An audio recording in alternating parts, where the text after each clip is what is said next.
పౌర సరఫరాల శాఖ అధికారుల నుంచి నాకు రావాల్సిన ఇన్ఫర్మేషన్ రాలేదని వారు చెప్తున్నారంట. వారేమో మేము ఇంకా లెక్కలు వేస్తానే ఉన్నారంట. అరే ఏసిన గాడికి ఇవ్వచ్చు కదా రిపోర్టు. ఏసిన గాడికి ఇస్తే ఇప్పుడు తప్పు 10 రూపాయలు చేస్తే ఉంది, 1,00,000 రూపాయలు చేస్తే ఉంది, తప్పు తప్పే కదా. సరే ఇంకా తీరిగ్గా గత సంవత్సరాల్లో ఎంతెంత మిస్ప్లేస్ అయినాయి, ఎంత దారి మళ్ళించారు, తర్వాత లెక్కలు చూడొచ్చు.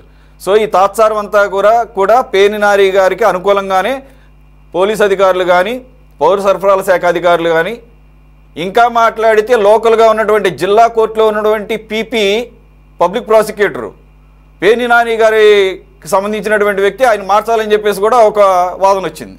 మరి మార్చారని కూడా అంటున్నారు. సరే ఏంటి సార్ ఇన్ని విమర్శలు? మరి తెల్లారులు వేస్తే ఆయన మీకు తిట్ల దండకం ఎత్తుకుంటాడు. ఆయన చంద్రబాబు నాయుడు దగ్గర నుంచి పవన్ కళ్యాణ్ నుంచి దగ్గర దాకా. రెండోది ఇక్కడ గమనించాల్సిన విషయం, పేర్ని నాని గారి తప్పు కనుక ఏమాత్రం లేకపోతే ఈ పాటికి ఆయన మీడియా ముందుకు వచ్చేసేవాళ్ళు. ఆయన అబ్స్కాండ్ అయ్యే అవకాశమే లేదు. So he himself giving a signal that he had done something fishy. What is a sir? Sir మొదట 24/7 వీక్షకులకి, సురేష్ గారు మీకు, అలాగే ఉపాలక్ష్మి గారు, తులసిరామ్ గారు, అలాగే తులసిరెడ్డి గారికి, సిపిఎం నాయకులు వెంకటేశ్వర గారికి కూడా నమస్కారాలు. రాష్ట్రంలో ఈరోజు పౌర సరఫరాల ద్వారా వస్తున్నటువంటి పేదవాడి ఇంట్లో ఆకలి తీర్చాల్సిన బియ్యం అనేక రకాలుగా స్మగ్లింగ్ గురి అవుతుందనే విషయమే వాదం. దీంట్లో ఎవరు గుండాలు, ఎవరు రౌడీలు, ఎవరు దందాలు చేసిన పైన రకరకాల ఊహాగానాలు పేర్లు వస్తుంది. కానీ స్టెల్లార్ లవ్ కావచ్చు, మనోహర్ గారు పట్టుకున్న డబ్బు ప్యాడీ రైస్ కావచ్చు, టోటల్ గా ఏంటంటే ఇది ఒక ఆర్గనైజ్డ్ క్రైమ్ గా జరిగింది. మొన్న ఎప్పుడో ఎవరో ఒక డిబేట్ లో మాడుతుంటే వెంకటేశ్వరరావు సమ్ మిల్లర్ 70 ఏళ్ళు తిరుగుతాం సార్ స్మగ్లింగ్, ఇప్పుడు అడుగుతున్నారు అన్నాడు. బాబు ఇదేం స్వామి అనుకున్నాం. అంటే చాలా రోజులుగా తెలియకుండా జరుగుతాను. ఇది ఆర్గనైజ్డ్ క్రైమ్. కాకపోతే దీన్ని జగన్మోహన్ రెడ్డి గారు ఇంకొంచెం బాగా ఆర్గనైజ్ చేశాడు. గ్రీన్ ఛానల్ అని చెప్పి 650 కోట్లు పెట్టి 1950 పైచీలకు వ్యాన్లు పెట్టుకొని సర్పంచ్కి 6 రూపాయలు, మండల పార్టీ ప్రెసిడెంట్ 10 రూపాయలు, ఎమ్మెల్యేకి 20 రూపాయలు, ఆ తర్వాత కాంట్రాక్ట్కి విదేశాల్లో కూడా 74 రూపాయలు ఇక్కడ రేట్ ఫిక్స్ చేశారు. ఎక్కడెక్కడి నుంచి రైస్ వస్తాయని బట్టి. సరే రాష్ట్రంలో 1,68,000 ఒకసారి 1,65,00,000 కుటుంబాలు ఉన్నాయి. నాకు సబ్జెక్టివ్ కరెక్షన్ నేను అనుకోవడం 1,68,00,000. మరి 1,42,00,000 వైట్ కార్డులు ఉంటే రాష్ట్రంలో అందరూ పేదోళ్ళు లేదు సార్. నాకు అర్థంగా ఉండలేదు. 1,62,00,000 మంది కుటుంబాలు ఉన్నాయి, 1,42,00,000 ఇళ్ళు ఉన్నాయి, సరే వైట్ రేషన్ కార్డులు ఉన్నాయి. నాకు అర్థం కాల. పేదోళ్ళైనా ఎవరు గౌరవం అంటే ప్యాడీ రైస్ తీసుకుంటే రేషన్ మీద తీసుకుని ఎవరు లేరా? ఇది పక్కా ప్లాన్. కేంద్ర ప్రభుత్వం ఇస్తున్న రైస్ కి డమ్మీ రేషన్ కార్డు సృష్టించి రేషన్ షాప్ దగ్గర పెట్టి ఆ రేషన్ తరలించిన కాకుండా ఈ రేషన్ తినకుండా ఉంటారు కదా. మా ఏరియాలో చాలా మంది రేషన్ షాప్ తీసుకొని బయటకు వస్తానే బయట కాసుకుంటారు. హోటల్ వాళ్ళు, తర్వాత ఇడ్లీ షాపులు పెట్టుకున్నారు, వాళ్ళ దగ్గర తీసుకుంటారు 3 రూపాయలు, 4 రూపాయలు, 6 రూపాయలు ఎక్కడ.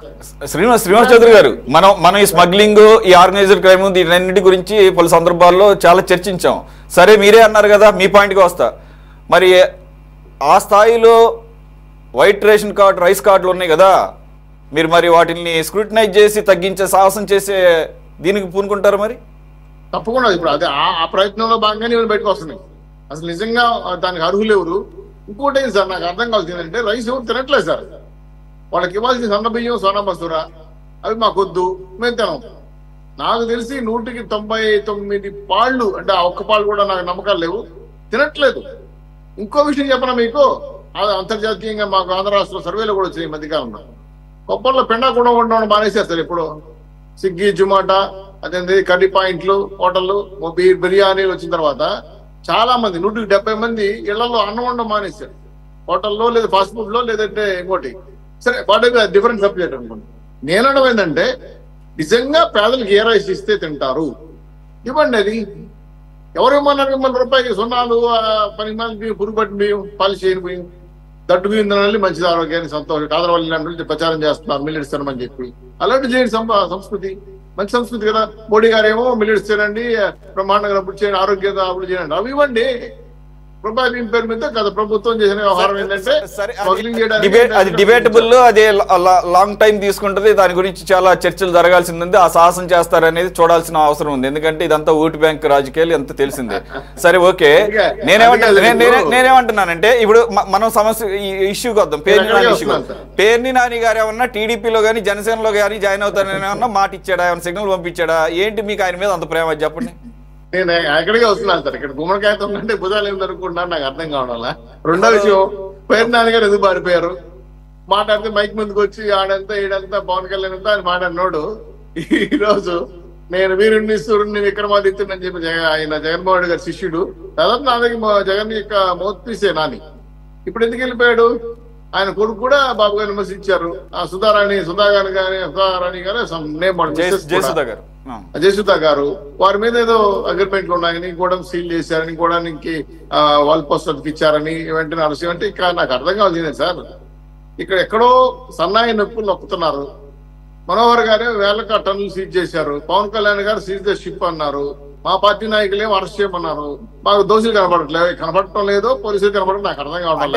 అంటే చంద్రబాబు నాయుడు గారి మాట ఎవరు వింటలేదు అంటే ఆయనకి పాలన మీద పట్టు కోల్పోయారు అనుకోవాలా? అలాగా సార్. ఇక్కడ ఎట్లా ఉందంటే ఆ కన్సల్ట్ మినిస్టర్ ఏంటంటే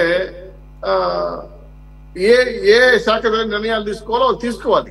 మనోహర్ గారు పట్టుకున్నప్పుడు వెంటనే ఆ రికార్డ్స్ అన్ని ఇమీడియట్ సబ్మిట్ చేసి పవన్ కళ్యాణ్ గారు చెప్పారు, ఇమీడియట్ పోలీస్ యాక్షన్ తీసుకోవాలి. కాకినాడ పోర్ట్ లో పట్టుకున్న రైస్ పైన కూడా క్లారిటీ రావట్లా. మేము ఓపెన్ అడుగుతున్న ఇంటర్నల్ పట్టుకున్నారయ్యా, ఇన్ని సీజ్ చేశారు, ఎవరు దోషులు, ఎవరు సప్లై చేశారంటే దానికి పెద్ద ఛానల్ చెప్తారు నాకు. ఎందుకంటే కింది నుంచి ఉన్నది ఇది ఛానల్. ఈ ఛానల్ మొత్తం పట్టుకోవాలంటే ఇంక రాష్ట్రం అంతా కూడా పోలీసులు ఇంకా తిరగాలి, రాష్ట్రం అంతా జైలు సరిపోతాయి బతుకంతా. నేను స్టేట్ కోర్టు అడుగుతున్నా సార్, రైస్ కుంభకోణం 26 కంపెనీలతో అసలు చర్యలన్నా ప్రారంభిస్తే కనీసం భయపడన్నా కొంత ఆగుతారు ఏంటి? తర్వాత పూర్తి స్థాయిలో కట్టడి చేయడం తర్వాత చూద్దాం అసలు ఎంతవరకు సాధ్యపడుతుందో. ముందు కనీసం నన్ను మెయిన్ పాయింట్ చెప్పనివ్వండి. ఇప్పుడు 26 కంపెనీలను తేల్చారు, పాలిసుడు అన్నారు, చుట్టుపక్కల పరిశ్రమల మీద అవగాహన ఉంది, అక్కడ రైస్ మిల్ దొరికిందన్నారు, తెలంగాణ నుంచి 20% దొరికిందన్నారు. మరి వీటన్నిటికీ ఇన్ని రోజులు కావాలా ఏంటి? నా సన్నాయి నొక్కులు మాకు కూడా డౌట్లు ఉన్నాయి, మీకే నాకు కూడా డౌట్లు ఉన్నాయి. ఇమీడియట్ గా యాక్షన్ తీసుకోవాల్సిన బాధ్యత ఉంది. వాళ్ళు ఉన్నారు, ఈ పార్టీ వాళ్ళు కూడా ఉండి ఉంటారు కాబట్టి ఇంత మందకొడిగా పోతుందని అనుకోవాలి. అంటే నేనేమి కన్ఫర్మ్ చేయట్లేదు, నేనే మా పార్టీ వాళ్ళు ఉంటే కూడా తప్పే. తప్పు ఉంటే పట్టి లోపల వేయాలి. ఆ తప్పును కాస్త మేము తప్పుడోళ్ళు అవుతాం. తప్పులు ఎవరు కాస్త మేము తప్పుడోళ్ళు అవుతాం. తప్పది. పేదవాడు ఆకలి తీర్చాల్సిన బియ్యాన్ని విదేశాలు 74 రూపాయలకు అమ్ముతున్నారంటే ఇమీడియట్ గా నాకు తెలిసి రైస్ మీద ఒక యాక్ట్ కూడా ఉంది. ఎవరైనా చేస్తే దాని మీద నాన్ బెయిలబుల్ కేసులు ఉన్నాయి. మరి ఎందుకు పెట్టట్లేదు నాకు అర్థం కాల. ఎవరిది వెనకైనా పెద్ద ఎత్తున మతలబులు చేస్తాను, లాబీలు చేసి అర్థం కావట్లా. పీపీ లీవ్ పెట్టేది నాకు అర్థం కాలేదు. అన్ని విషయాలపైన మాకే కదా సార్ ప్రభుత్వ యంత్రాంగం వల్ల చాలా మందికి అనుమానాలు ఉన్నాయి. మేము కూడా చాలా మెత్తగా పోతున్నాం అనిపిస్తా ఉంది. ఇది కరెక్ట్ రూట్ కాదు. తెలుగుదేశం పార్టీ నాయకుడిగా చెప్తున్నాను, తప్పును తప్పని చెప్పాలి. తప్పు చేయడం శిక్షించి లోపల వేయాల్సింది వదిలేసి కనీసం వీళ్ళు తప్పు చేశారు, నేను శ్రీనివాస్ చౌదరి చేశాడు, లక్ష్మణ్ గారు చేశారు, తులసిరెడ్డి గారు చేశారు, పేర్లను ప్రకటించి వీళ్ళు ఇమీడియట్ యాక్షన్ తీసుకోవడం చెప్పాలి కదా. ఇంకా తవ్వుతున్నాం అంటే ఏం తొమ్మిది నాకు మంగళ దెబ్బ దొరుకుతాయి ఇంటికి తప్ప ఏం బయటకు వస్తాయి చెప్పండి. Is not correct. నేను ఒప్పుకున్నాను, మీరు చెప్పారు కాదు, నేను ఒప్పుకుంటున్నా. కాదు ఎట్లుందంటే మిమ్మల్ని మేము అడిగి మీ పార్టీలో ఉన్నటువంటి మంత్రులే కొల్లు రవీంద్ర గారు చూడండి నిన్న ప్రెస్ ముందుకు వచ్చి సిఐడి ఎంక్వైరీ జరగాలి, విజిలెన్స్ ఎంక్వైరీ జరగాలి అంటున్నారు. ఎవరు చేయాలి? మీరే కదా చేయాల్సింది. ఎవరిని చేస్తున్నారు సార్? నేను ఓపెన్ చెప్తున్నా, ఏ ఎమ్మెల్యే, ఏ మంత్రి, ఏ నాయకుడు ఫోన్ కూడా ఎత్తరు. సమస్య తినే పరిస్థితి లేడు. ఈ రాష్ట్ర ప్రభుత్వంలో మంత్రులు ఉన్నారు లేదా మాకే డౌట్ వస్తా ఉంది. ఎవడు ఫోన్ ఎత్తాడు? ఏం చేయాలి? పలానా కష్టం ఉందా, పలానా ప్రాబ్లం ఉందా, పలానా దొంగతనం జరుగుతుందని చెప్తుంటే ఫోన్ ఎత్తేవాడేవాడు. ప్రజలు కూడా రియలైజ్ అవుతారు, వీళ్ళంతా ఒకటే దొందే, వీళ్ళంతా ఒకటే బ్యాచ్ కాబట్టి చెప్పేసి ఒక నిర్ణయానికి వచ్చేస్తారు. దొంగలతో లాలూచి పడితే మాత్రం మాకు నష్టం వస్తుంది. 164 సీట్లు ఇచ్చింది ప్రజల్ని ఒళ్ళు దగ్గర పెట్టి పరిపాలించమని చెప్పి మా మంత్రులే మా ఫోన్లు ఎత్తకపోతే మీ ఎవడు కొట్టుకోవాలి నోట్తో. కాబట్టి అదే చెప్తున్నా, ఇది కరెక్ట్ అయిన పద్ధతి కాదు. 1995 ముఖ్యమంత్రి గారి చోట్ల మేము 1995 ముఖ్యమంత్రి చూస్తే ఇలా ఉండదు. పరిపాలన కుంటుపడతా ఉంది. టీడీడీ కాడి నుంచి వైజాగ్ వరకు, పోర్టుల వరకు, దొంగల వరకు, లెన్సాండిల్ వరకు ఏది కూడా కేసులు ఫైనలైజ్ కావడం లేదు. అన్ని on the play, on the air.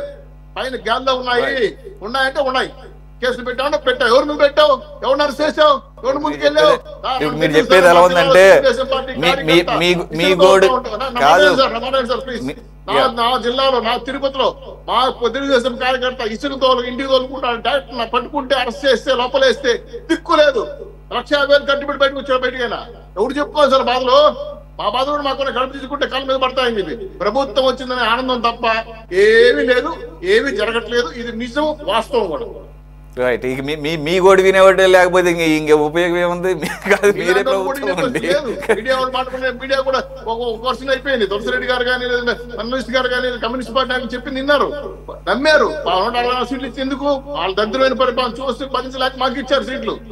మేమైన పరిపాలన చెప్పితే ఏం చేయాలి చెప్పండి? జనం ఇప్పటికీ ఇసుకుపోయారు. నేను చెప్పుకోలేక నేను చెప్తున్నా కదా, మా జిల్లాలో ఆక్రమించిన స్థలాల్ని కలెక్టర్ గానీ ఆర్డీఓ పట్టించుకున్నది లేడు. మా పార్టీ మినిస్టర్ గారు సొంత పిఏ స్థలం 2 కోట్ల రూపాయలు ఆక్రమించారు. ఆ స్థలాన్ని పట్టించుకునేది నేనే బయలు కూడా పడ్డారు. ఆర్డీఓతో సమాధానం కూడా లేదు. ఏం చెప్పాలి? ఎవడు చెప్పాలి చెప్పండి? ఏ మినిస్టర్ పలకడు, ఏ మినిస్టర్ ఫోన్ ఎత్తాడు? ఈ దుర్మార్గమైన పరిపాలన కోసం మీ ఓట్లు గెలిపించుకోవాలి పార్టీని. చెప్పండి మీరే. ఇది పరిస్థితి. కాబట్టి దుర్మార్గంగానే ఉంది పరిస్థితి. బంగారుపల్లెంలో పెట్టి ఇచ్చినటువంటి దాన్ని అంటే వృధాగా పోతుందనే సిగ్నల్స్ ఆల్రెడీ కనపడుతున్నాయి అన్నమాట. రైట్ సార్, చూద్దాం. ఎవరు హ్యాపీగా లేరు సార్, డోంట్ వరీ. నేనే ఫీల్ గా ఎందుకంటే ఉన్నదిగా మాట్లాడతాను, వస్తాను చెప్తాను. నేనేమి ఎవరి కోసమో ఎవరు గొప్పతనం కోసం పనిచేయడం, నాకు పదవులు వస్తాయనో లేదా నామినేట్ పదవులు ఇస్తానో ఎమ్మెల్యేల వాళ్ళు నా ఉద్దేశం లేదు. ప్రజల కోసం కష్టపడుతున్నా, ప్రజలు చెప్పే కష్టాన్ని ముందు పెడుతున్నా. మారితే మళ్ళీ అధికారంలోకి వస్తాం, మారకపోతే మీరు అన్నట్టు బంగారు పనులు ఉడుచుకోబోతారు అంతే. చెప్పాలని చెప్పాం. లేకపోతే గవర్నమెంట్ లో మా నాయకులే ఫోన్ చేయకపోతే ఎవరు చెప్పండి. చెప్పండి. రైట్. హానెస్ట్ గా మీకు ఉన్నటువంటి అభిప్రాయాన్ని, అలాగే మీకున్నటువంటి కన్సర్న్ చెప్పినందుకు వెల్కమ్ ఇట్.